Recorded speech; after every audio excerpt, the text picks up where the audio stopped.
Well, let's talk about how to build a worm bin in 2 minutes. The first thing you always have to do is always rinse any of your containers out with warm, soapy water. Number 2 is don't even think about using a drill, because you won't ever need a drill again after this hack, because drills, they will cause stress on your lids and weaken them, and that will make them break down a lot faster, but this method's going to definitely speed up the process. So all you have to do is just get yourself a hot soldering iron that you plugged in. All you do is just poke some holes in it like I'm doing, which will allow some air. There won't be any shards.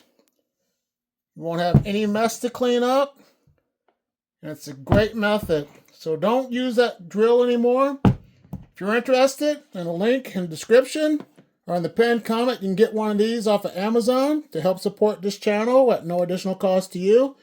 But now, let's talk about the safe way to prepare your worm bedding cardboard. So check this video out right here.